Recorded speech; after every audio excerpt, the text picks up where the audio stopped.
All right, guys. So, in the wake of the Democrats not being able to do anything and all the jealousy that is occurring because the GOP is still able to operate at a local level, right, and do what they want to do, the rhetoric from the left is really getting very, very, very extreme. And it's getting to the point now, guys, where it's just downright disrespectful. And if you guys remember, it kind of started with the filibuster, right? They said that the filibuster was Jim Crow. It's a relic of Jim Crow, because the filibuster is standing in between the Democrats basically doing what they want to do.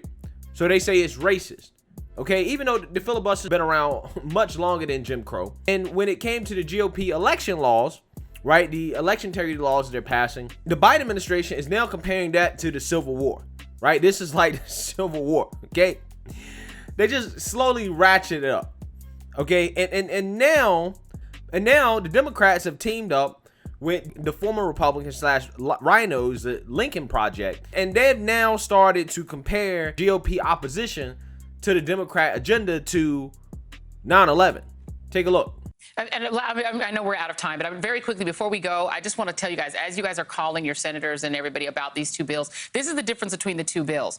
H.R. 1, which you hear us talking a lot about, which is the For the People Act, this is an ambitious proposal. It would transform everything about elections. This is everything from campaign financing to the way that gerrymandering works and all of that sort of thing. The John Lewis Act is a much narrower bill that just addresses reversing the 2013 Supreme Court ruling that made it harder to block racially discriminatory voting laws, basically putting pre-clearance back in. All the other stuff is in H.R. 1, meaning the campaign finance changes, making it easier to vote, making it harder to gerrymander, disclosure on people who give money. Last word to you, Stuart. If we don't do this, then what happens, in your view? Well, look, I think it's our inability to imagine what will happen, which is our greatest danger.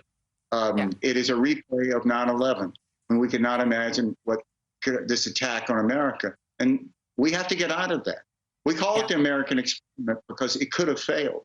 It was an experiment, and it's up to us to defend that. Absolutely.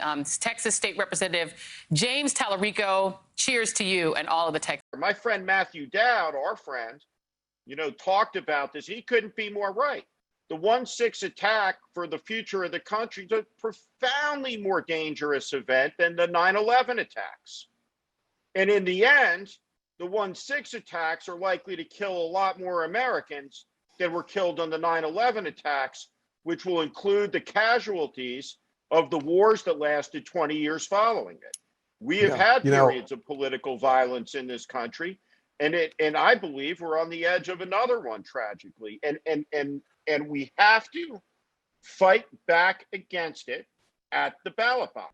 All right, guys. So as you can see in that first clip, Joy Reid is nodding there as this guy is literally saying, if the John Lewis Voting Rights Act and the For the People Act is not passed, then somehow that's going to end up like a 9/11.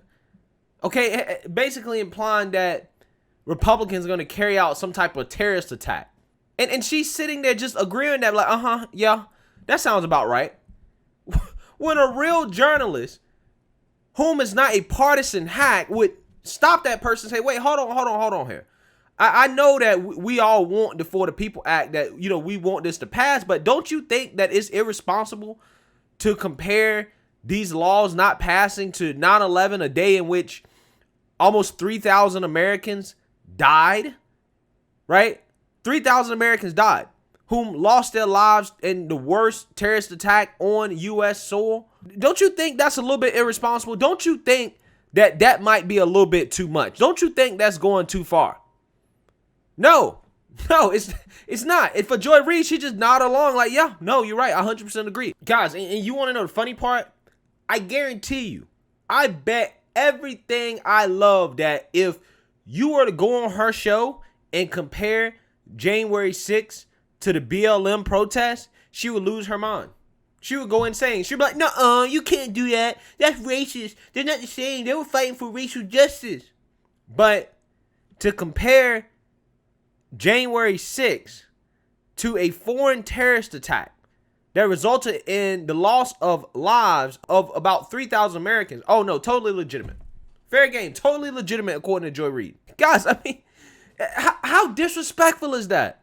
That's so disrespectful. No life will be lost if the Democrats can't federalize the elections. Matter of fact, the Democrats have not been able to articulate who the hell is going to be stopped from voting from not passing this. Let alone, again, lives that will be lost. But Joy Reid sat there and let this man say something so reckless and disrespectful and gave no pushback whatsoever. God, it's almost like they're literally, anytime they make these silly comparisons, they're literally spitting on the graves of the victims of those who died during those events. Whether it's 9/11 or the Civil War, right? You had Americans lose their lives in ways that were tragic, okay? Or fighting for this country in some way. And you're comparing the GOP blocking some legislation that the Democrats want to do when it comes to voting to a terrorist attack or the Civil War? Dude, you're insane. You've lost your mind. And you really shouldn't be allowed on TV for saying stuff like that. Because it's ridiculous. It's insane. And it's dangerous rhetoric. It's disrespectful. It's not even a comparison. And in the second clip, I mean, dude goes even further. Steve Schmidt, one of the founders of the Lincoln Project, he talked about January 6th, more lives will be lost from that than 9/11 and the wars that happened afterward. Basically, the war in Iraq and the continuation of the war in Afghanistan. Oh, more lives will be lost than that from January 6th. 5 people died on January 6th.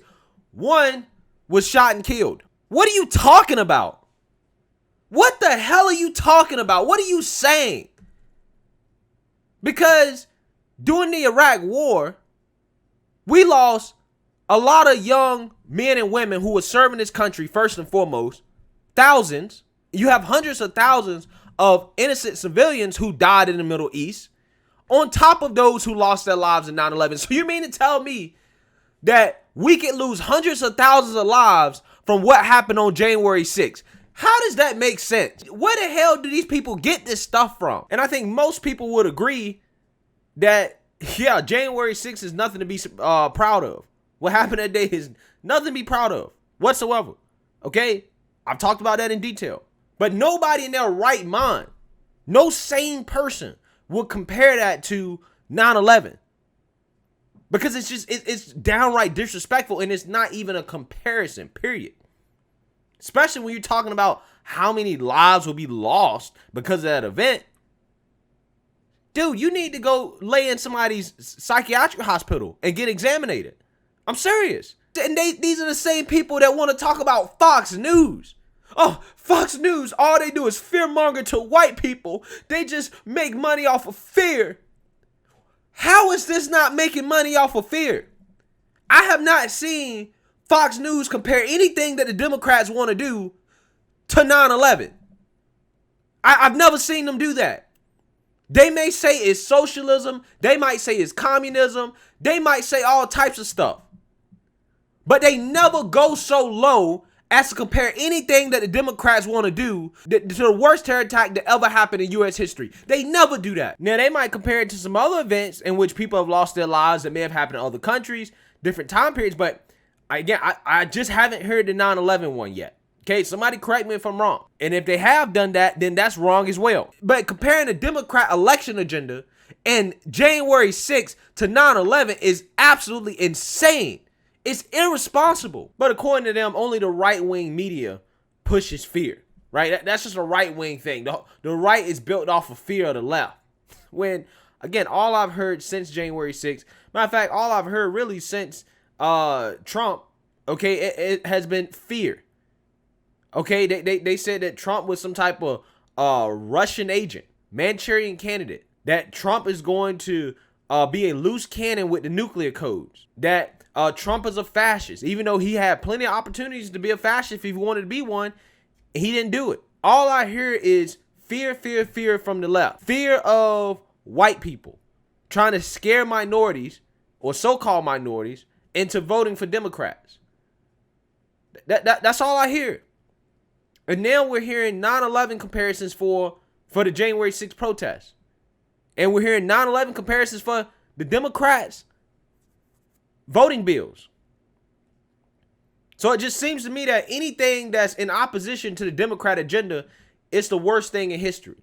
It seems like all this is empty rhetoric and that it doesn't really mean anything. It doesn't really mean anything.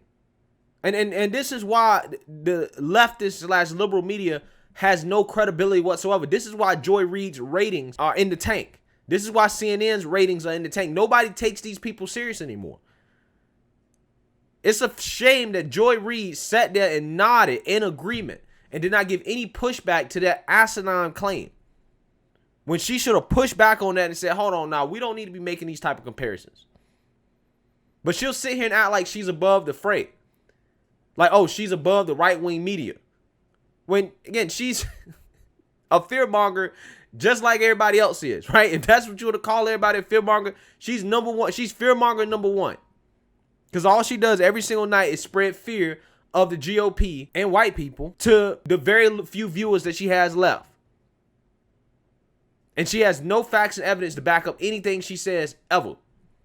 So let me know what you guys think. Make sure you like, comment, and subscribe. Most importantly, share it. A Black conservative perspective. Peace.